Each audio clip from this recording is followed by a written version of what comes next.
that we can guarantee to government that we'll be able to deal with any outbreak. Our public health system is one of the best in the world, and I'll show you some data on that in a minute. But we just have to hold the course while we get ourselves completely ready so that we can live through these next difficult months together. What I'm going to do now is show you some of the modelling. As we've agreed, we're going to be showing all of the modelling that the University of Melbourne modelling team working for HPPC and the Commonwealth Department are doing, and they're going to release a paper this afternoon using some early Australian data, and I think you've all got a handout showing these slides, so we'll just go through it.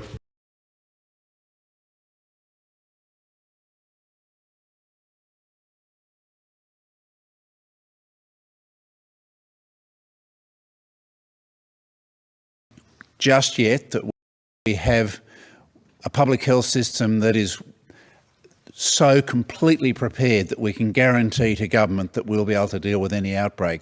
Our public health system is one of the best in the world, and I'll show you some data on that in a minute. But we just have to hold the course while we get ourselves completely ready so that we can live through these next difficult months together.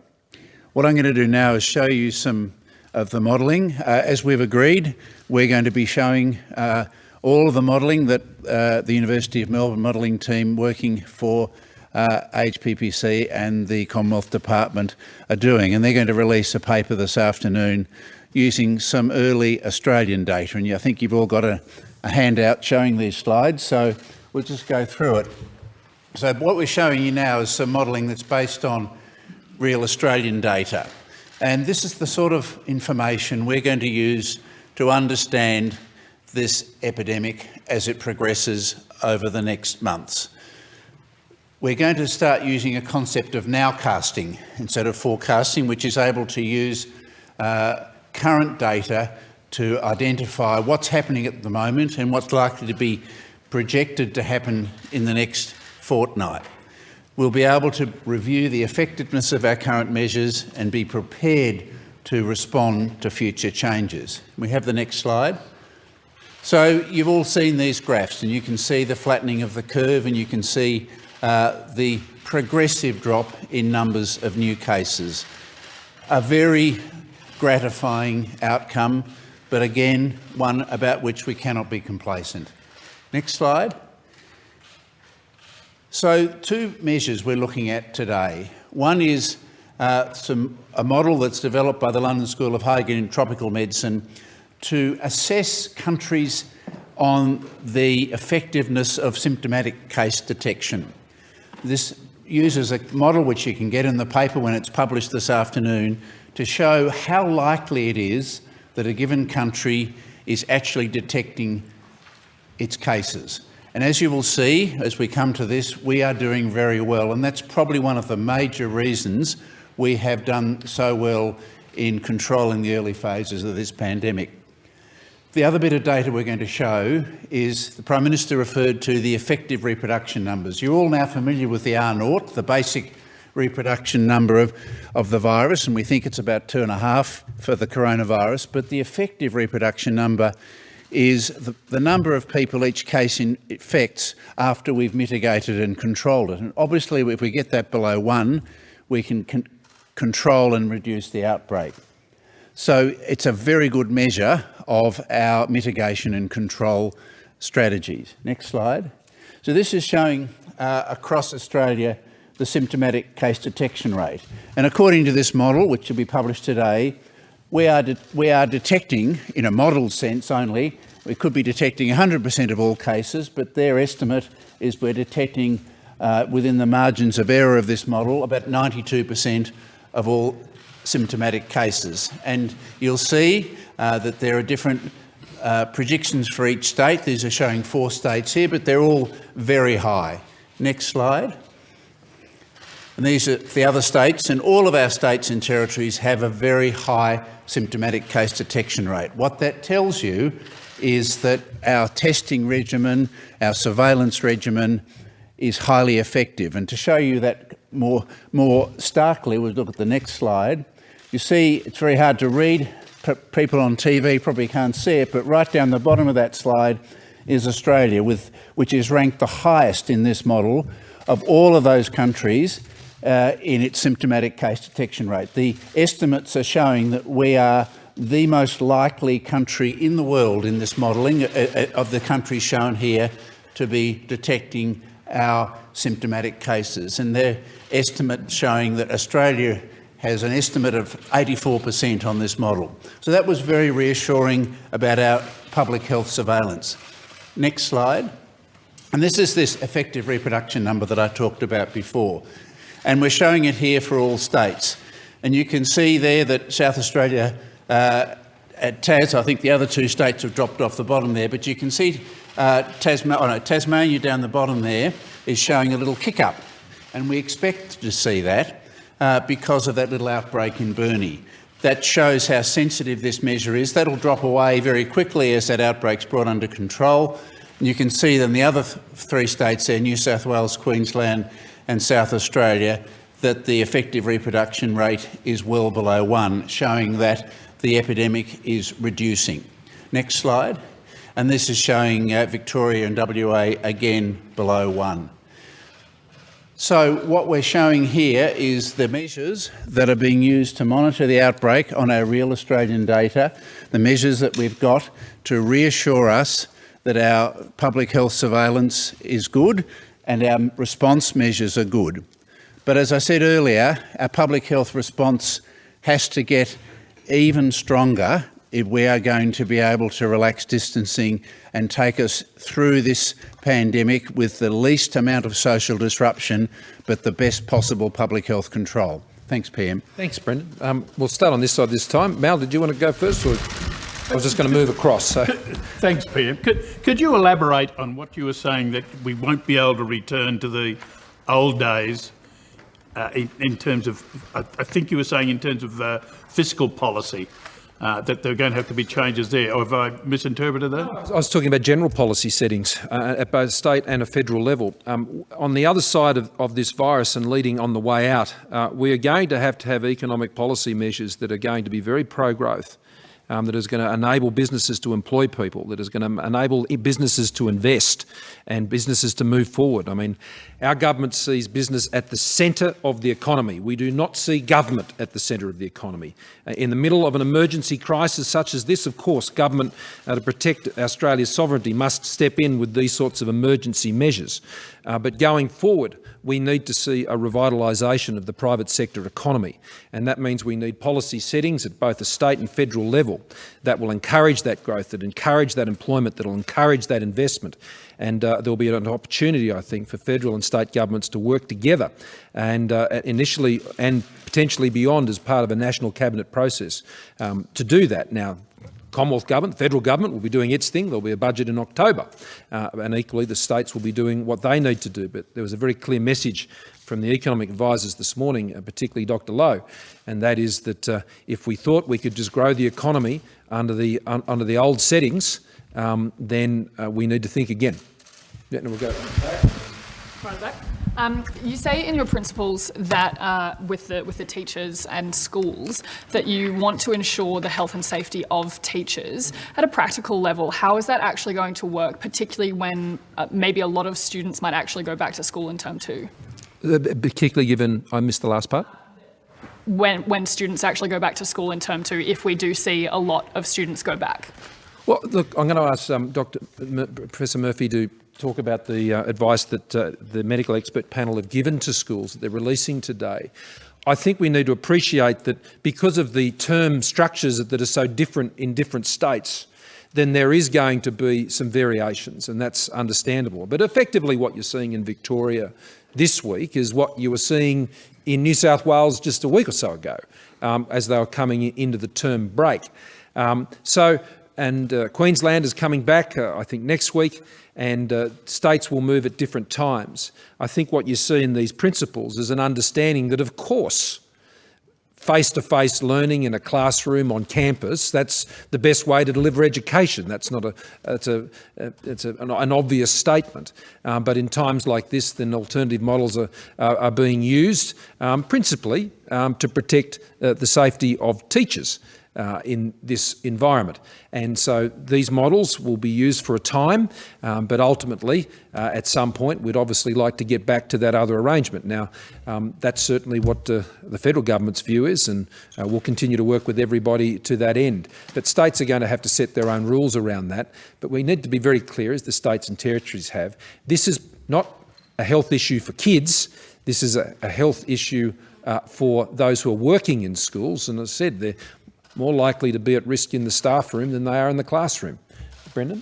So, as PM said, obviously the most important thing is to protect teachers. So we've recommended that older teachers and teachers with chronic disease not be working in the classroom, but we're also recommending that there's a range of measures that teachers can take to reduce the risk. So clearly, right across the school environment, reducing the size of groups, teachers can practice social distancing with each other. We know that children don't seem to be transmitting this virus to any great extent in schools, but clearly some children have picked up this virus, a small number, mostly in the family. So we're recommending that teachers practice good distancing, particularly with other adults, but also some distancing in the classroom, that children practice very good hygiene, and there's a whole range of measures that will be released this evening in how to make a school safer. It's practising good hygiene, it's all of these issues. And as I said, they're set out there, first aid arrangements. It's a pretty exhaustive list, so you'll have that in very, very shortly.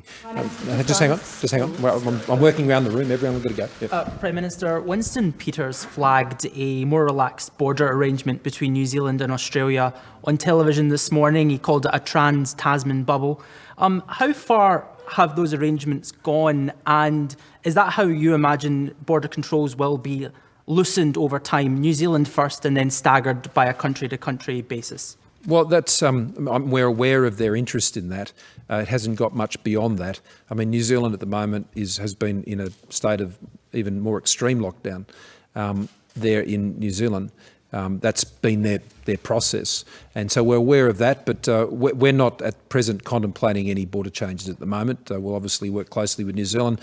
We have all along and our measures have largely mirrored each other. New Zealand decided to go a lot further, but I'd note that the outcomes we're getting are actually, on a per capita basis, actually better than what's happening in New Zealand. That's not a criticism, it's just to say that while following different practices, where we pitched it has managed to get as good, if not a better outcome.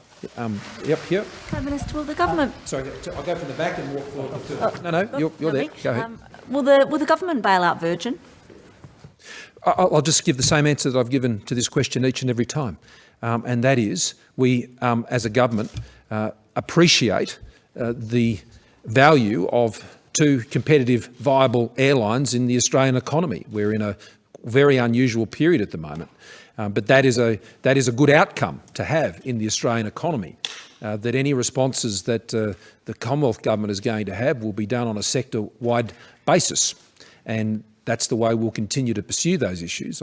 I'm aware that there are many market-based options that are currently being pursued, and I would wish those discussions every success. Professor Murphy, the Actuaries Institute has done some modelling. They estimate that there might be 20,000 cases in Australia, and if broader testing was used, including random samples, those numbers might be found. Would you have a response to that? Our sense is that's unlikely. We can't be absolutely sure. One of the challenges is that it's pretty clear now that there are some asymptomatic cases of COVID-19 that don't present for testing. But we have done some pretty broad-scale testing in a lot of states now. South Australia is testing everybody with respiratory illness. New South Wales has broadened its testing. Victoria's broadened its testing. We have existing what we call sentinel surveillance, which has been going for weeks, so a range of general practices which test every single person with respiratory illness. We're testing every unusual pneumonia in every hospital. If we had that level of undetected cases, I think we would have found it by now. But we are definitely going to broaden our testing and surveillance, and that's the reason we want to put broader surveillance in before we relax our measures. But I think that estimate is likely to be too high. I'd refer you to two numbers. When you look at Australia's positive test rate on those tests, which is one of the most comprehensive in the world, is a positive test rate of 1.7%. Now, you compare that to Sweden at 14%, or even Japan at 8.5%. I think that gives you an idea of, you know, the level of precision we're currently getting. The other one I'd refer you to is the rather morbid statistic of the fatality rate, which is at just under 1% at the moment. Now, when you look at the mortality rates you're seeing elsewhere in the world, I mean, the United Kingdom, you're seeing that rate up at almost 13%. And in Spain, it's over 10%, France over 13%. In the Netherlands, it's at 11%, and they've got a population of 17 million. One thing I think we can be very sure of in Australia, and this is why I think Professor Murphy said in the courtyard the other day, the one set of numbers we do believe is Australia's, and that is because I think we're pretty confident, particularly sadly where there's been fatalities, where they've been COVID related. And overseas, I don't think they can have that same level of confidence. Phil? Yeah, just back to your comments on business as usual, on economic policy on the other side of this and the need to drive business productivity and investment. Does that mean we can expect, from the federal perspective at least, to see changes, the lowering of taxes that are seen as impediments, like corporate taxes, and changes to IR laws and things like that? Is that whether we'll be looking in that sphere? Well, I think it'd be premature to speculate on that at this point, Phil. I think the advice from the Governor and the advice from Treasury is very much that we couldn't expect the higher levels of growth if we were to continue with similar sort of policy settings. So that's something we're going to be examining very, very closely. And I want to do it very closely with the states and territories because they have a big role to play in all of this as well.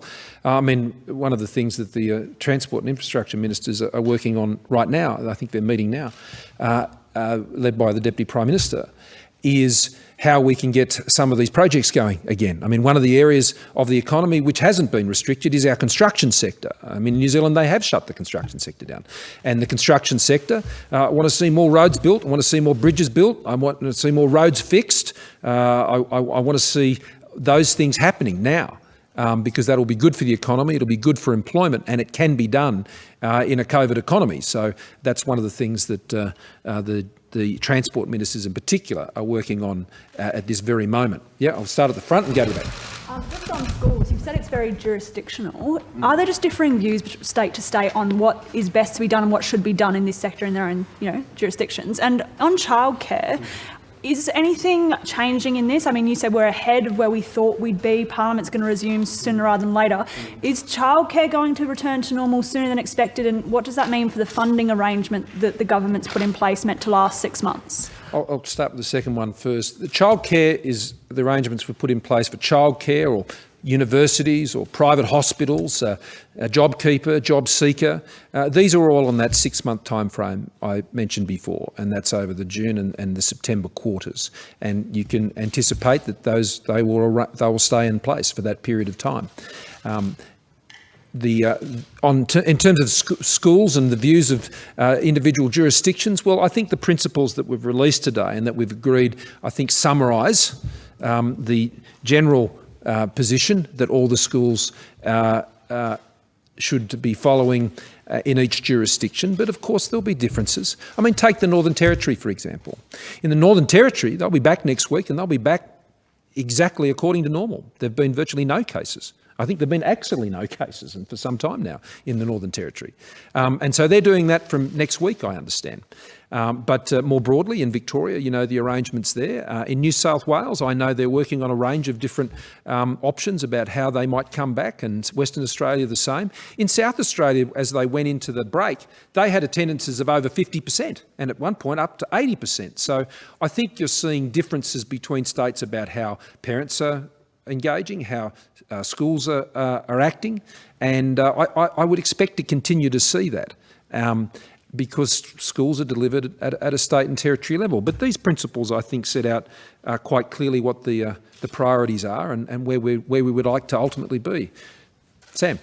The principles that you've outlined here, I think we all respect the fact that your position on schools is really clear. The principles are as clear as mud. They're full of the sort of polywaffle language we've come to know and love from COAG. They do accept that the states are in charge.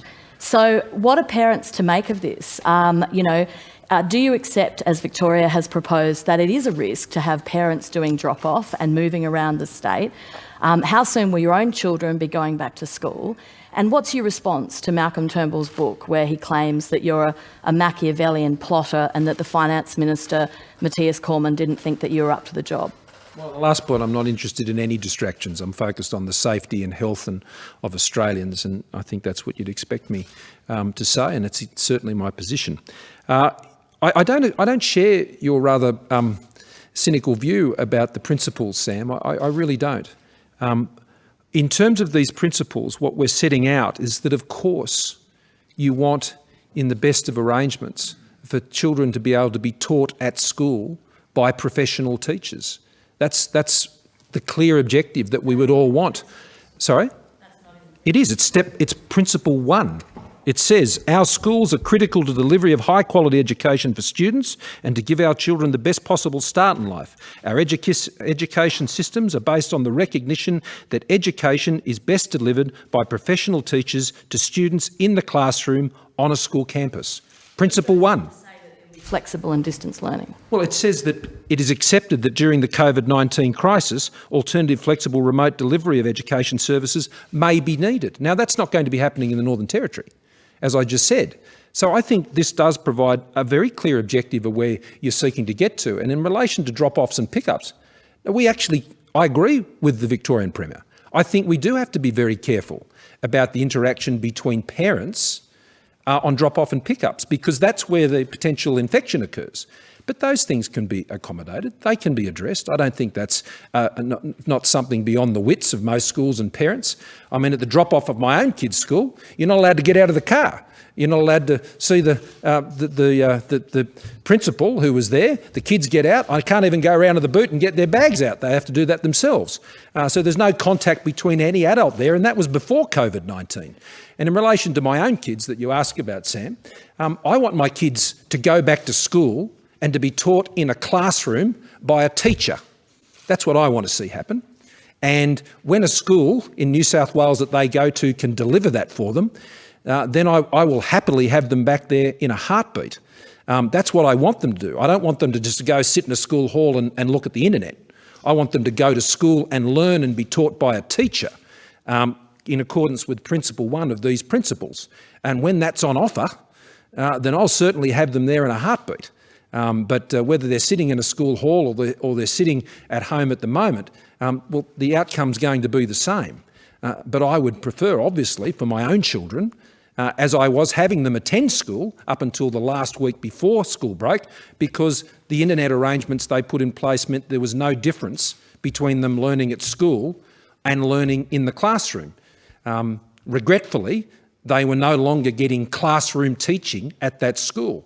And that's what I'd like to see happen again. Yep.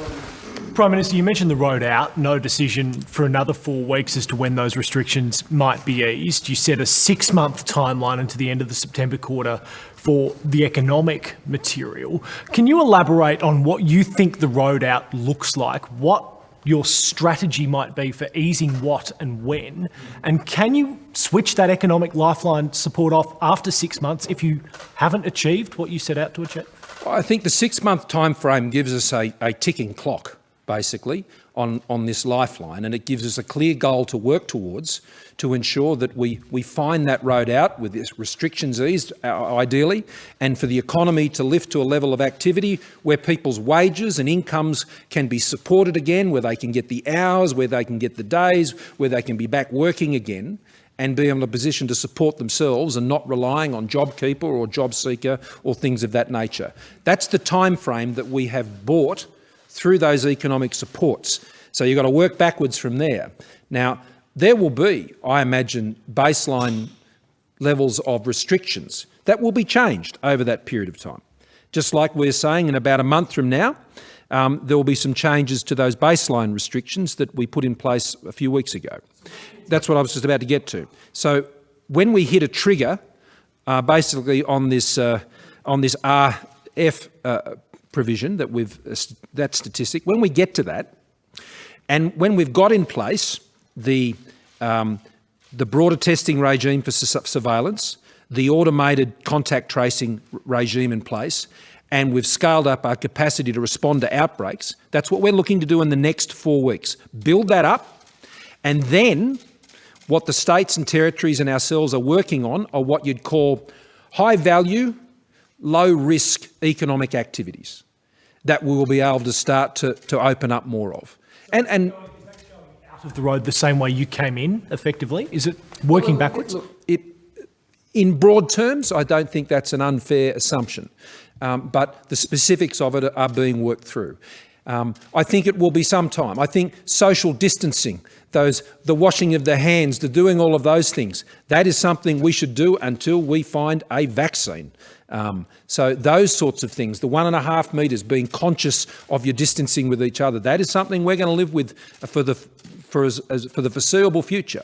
But when it comes to specific economic restrictions that have been put in place, well, after the next month, then there will be the opportunity to review that and potentially make some changes if we meet those other benchmarks. But within the next 4 weeks, states and territories that went further than those baselines, both in enforcement and with some additional measures of their own, they have indicated today that they'll be reviewing those in the meantime. And as I said, next week, on Tuesday, we're going to be considering the issue of elective surgery, which could see some immediate return in that area, which would be very positive. And I've already talked about schools. Yeah. Prime Minister, aren't you effectively describing aggressive test, trace, isolate, and when you're happy that that's working, we're on the road out? Yes. That's it. I think that's a good summary, Tim.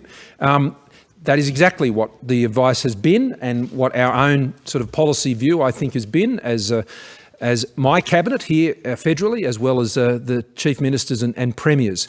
You've got to have the assurance that you can deal with outbreaks, because they will happen. And that could be a bumpy road on occasion. You can't rule out increasing potentially restrictions at some point if things got a bit out of control, because the virus writes its own rules. It doesn't work to our rules. But getting those protections in place, and I want to stress this about the automated contact tracing. You've heard about the fact that we're working on a tracing app that people can be involved with, and there are some still issues that we have to work through on that. The privacy issues on that have been worked through very thoroughly. But the more people we have that ultimately take that up when we're in a position to launch it, the better the tool we have, the more able we are to be able to get down that road back. Michelle. I take you to the issue of debt and deficit, which worries particularly some of your own supporters.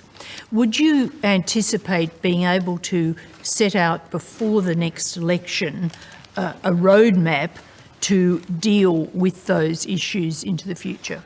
Well, there'll be a budget in October, and that budget in October, I think, will begin that very process that you're referring to. Debt and deficit concerns me greatly. And my concern about debt and deficit is based on the fact that I've been part of a government for 6 years that has worked incredibly hard to get the budget back into balance, and a growth in debt reduced from 30% to zero in the space of that 6 years. And so when you go through that process, you particularly are sensitive to the issues of increased debt and deficit. Rather than later. We'll have a plan to deal with it, just like we've had a plan to deal with it over the last 6 years. And I think Australians can take some comfort and confidence from that as a government we have already demonstrated our ability to deal with debt and deficit in the past. But you'll recall that for almost all of that period of time, this was a time when we went to record levels of health and education spending. This was a time when we went to engage in the biggest recapitalisation of our defence forces and growing us to 2% of GDP on defence spending, that is the highest level we've seen, and turns it around from of pre-Second World War levels when we came to government. So what we will do is ensure that we will be growing that economy to support our budget and to ensure we have the right settings in place around living within our means as a budget to deliver the right outcome to get debt and deficit under control. Yeah. Prime Minister, regarding that mobile phone app you're developing, can you confirm that for those who've downloaded it, it will require the phone to capture the phone numbers of anyone who they spend more than 15 minutes with over a rolling period. So it will require those to be collected. And will you consider less privacy intrusive options such as the model advanced by Google and Apple? Well, I would contend that that model that you've suggested would be less invasive. I'd suggest that your thesis is incorrect. I would. Well, the Google and Apple one uses beacons. And I think the permissive option around a trace app that enables people to elect to do exactly the same thing that you're proposing. The Google and the Apple proposal does exactly the same thing. It's just it's not a consent-based model. The Trace app, which has been put in place in Singapore, is a consent-based model, and the reason we're not quite ready yet is we're still working through ensuring that the privacy protections are robust and up to a standard that we believe is necessary for the Australian context, and that's what the Attorney-General in particular is working on right now. It's a complex area, but it is a tool that Australia will need if we're to pursue the road out of this that we would like to pursue. We'll go right up the back and then we'll come back to you. Prime Minister, in addition to the elective surgery that you're going to be reviewing, might you also include IVF procedures? Obviously, that's been a concern for parents who have been told, well, prospective parents have been told they can't do that. And if I may, a technical question for Professor Murphy. About a week ago, you started publishing recovery data. Do we actually have a nationally standardised way of determining when a person is considered recovered? Is that being applied by every state and territory? I'll let Brendan deal with both of them, actually, because that was the intention. Yeah, so I think IVF is definitely something that would be considered an elective procedure and something that was paused during the elective surgery cessation, and it's something that the state and territory health departments will be considering along with the other range of elective activities. It's very important if we do restart elective activity that we only do it within the confines of our available PPE supplies. So it would have to be fairly gentle because we have to ensure that we have enough protective equipment. So that modelling is being done at the moment. At the moment, recovery, we have stopped doing clearance testing after people have recovered. So a recovery, people are allowed out of isolation 2 weeks after diagnosis if they've been completely symptom-free for 72 hours. And we are making an assumption in our modelling that people who are released from isolation are now recovered. There's no longer, unless you're a healthcare worker, in some states we're doing tests to make sure that you're not still carrying the virus. So we are working towards a nationally consistent algorithm to determine recovery at the moment. I'll go to Brett and then... You sort of opened today by saying that the states and territories agreed that there's a need to synchronise the health and economic response. There will still be a lot of parents tonight who won't know whether they should send their children to school. Are you frustrated that there isn't that synchronisation in terms of education? And to both of you, the big announcement today in terms of Aboriginal and Torres Strait Islander communities, testing and care. Can you perhaps elaborate on just how important that is in those communities where you've said before you've been most worried about COVID-19 taking hold? I'll let Brendan deal with the second part of that. On the first part of it, I wouldn't agree with your assessment of how I would feel about it. The principles, I think, do set out very clearly what we all agree and what we're all sort of working towards. I mean, parents should follow the instructions that are being provided by their state premiers and their state education ministers and for the arrangements putting in place. See, if you're going to school in Victoria, there's only one person you need to listen to, and that is the Premier of Victoria, as to what you should be doing in Victoria. Likewise, in New South Wales, you should listen to what the Premier of New South Wales. You don't get the choice to go to school in Victoria one day and New South Wales the other, even if you live in Albury-Wodonga. But if you're looking in the Northern Territory, then it's what the Chief Minister there is saying, and they have their arrangements which are different again. I mean, we're a big enough country with very different geographic and different case scenarios that are occurring in our states and territories for there to be some differences. But those differences, I think, all accord with the principles that we've set out today. So I think it's very clear that the medical expert advice is children are safe to go to school, but there are issues within each state about the delivery of education which they have had to take into account, which means that they will be operating on slightly different bases, but I think consistent with these principles. Yep. Oh, sorry, on the Indigenous, yes, please. So we have, from the outset of this pandemic, we've been very concerned about Aboriginal and Torres Strait Islanders.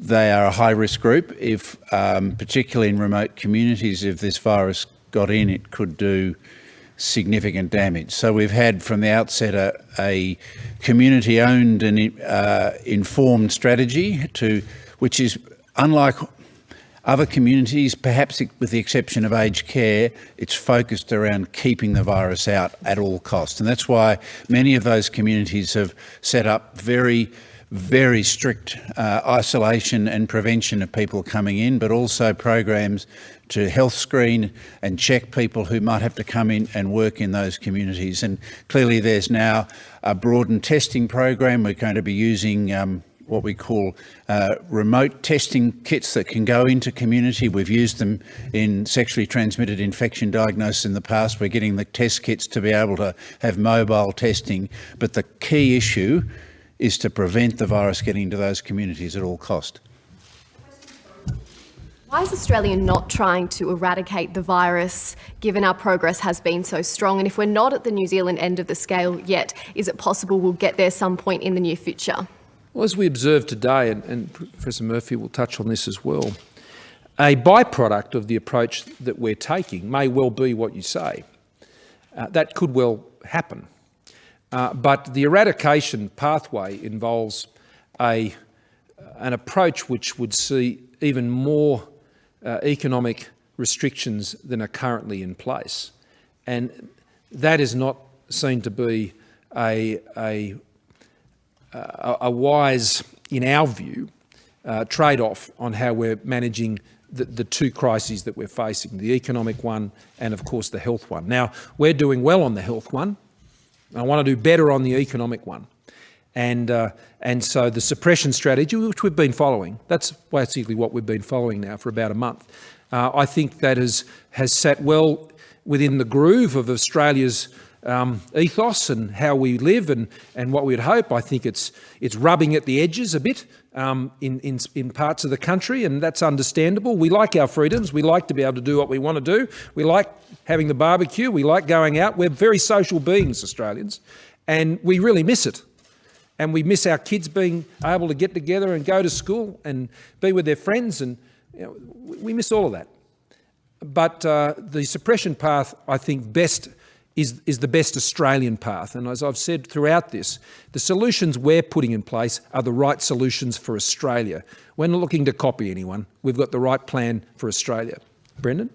Yes, so it's quite possible we could eradicate the virus in some parts of the country. We've had some states that have had no cases for some days and very small numbers of cases all imported. We're on the same trajectory as New Zealand, which is aiming for eradication. And if we achieve complete lack of transmission and no cases, that would be great. But we don't know then whether there are asymptomatic cases circulating. You cannot relax your surveillance and control mechanisms just because you have for a period of time not detected new cases. So essentially there's not a lot of difference between an aggressive suppression strategy and an eradication strategy, with the exception that we don't feel the need to hold the country very seriously locked down until we have no cases. But if that happens with the measures we're doing now, that would be fantastic. Yeah, last question. Am I allowed to, because I waited till the end? All Australians. Just to follow on from Brett's question, if things progressed as anticipated by National Cabinet, when would it be business as normal, do you think, in terms of going back to school for families in every state? And just one question on JobKeeper as well. We're hearing reports of employers asking workers to give back some of their JobKeeper payment. Is there a penalty for employers that rip their workers off? Yeah, look, I'm going to follow that. I can't tell you the precise penalty off the top of my head, and I'm happy to get that to you. But that sort of behaviour, where that's occurring by employers, that's disgraceful, and it's illegal, and they should be reported to the police and the ATO to ensure that that can be followed up. It's not on. It is really appalling behaviour. And we will move quickly on that. And so we will seek the cooperation as we do on any law enforcement issue when it comes to those matters. I would expect that over the next month or so and into May, and I know each of the states are looking at different arrangements. I mean, Victoria has only just gone back, so they set their arrangements for going back now, and that's fair enough. Queensland will go back next week, New South Wales after that, and New South Wales, Western Australia, South Australia have a bit more time as to how they will conceive what they might do in a few weeks' time, ACT the same. As I said, Northern Territory's already made its decision for when they go back. But the principles that we've set out today, I think they're not just what they agree to, but there's an aspiration attached to them, which I think is important. I don't think anyone wants to see us not have schools operating like they used to. Of course we want to get back to that. And I believe all states and territories will be, taking the right decisions that they believe are appropriate to them to get them back to that point. How long that will take? Well, we may see better things on that front in May sometime, about the same time that we'd be, seeing the Parliament coming back. And I think that is an indicator of us trying to get back onto at least some form of new normal when it comes to this. It won't be like it was before, but our experience over the next few months will be very much that iterative, step by step. There won't just be one day where it all goes back to where it was before. That's just not how this is going to work. It's going to be step by step. There is going to be some trial and error. This is completely uncharted territory. No country in the world has worked this out yet. I know Germany today, they've outlined that their schools will be coming back in May. There are changes, and we'll obviously see how they're planning that. I know France is looking at different issues. So we'll all work together, and I think we'll all find the way through. Now, just before we finish, I know there's been some commentary about the World Health Organisation. Now, of course, Australia is always going to consider where we put our funds, and we always want value for money, and those things are always under review. And indeed, when I announced at the Lowy Institute that we were reviewing how we're engaging with all of these organisations, that included the World Health Organisation, I should stress, and that's a process that's been going on for these many months since then, and there is a report coming back very soon. And while I've had my criticisms of the WHO, as have many other leaders, and I think they're very valid criticisms, we've got to remember also that while they might have had a few poor outings lately, there is also some very important work that they have been doing, and I do want to make reference to it. I mean, the WHO has responded in our Pacific family here to over 300 requests from the Pacific, 68 shipments of PPE to 20 countries and territories, 35 deployments to countries, assisting Fiji in particular with their testing capability, establishing COVID-19 isolation facilities in Timor-Leste. And this is the same WHO that was there in the Samoa measles outbreak of last year, the polio outbreak in PNG in 2018. And they do work in the Western Pacific on eliminating measles, rubella and tetanus, maintaining high levels of polio vaccination, the safety of essential medicines and vaccines, eliminating mother-to-child transmission of HIV and hepatitis, and preventing and treating diabetes and hypertension. So look, I know they've had their criticism, and frankly, I think it's been quite deserved. And of course we're frustrated, but they do important work. They do important work, and they do important work here in the Pacific. And we'll keep working with them, but it won't be uncritical. Thanks very much.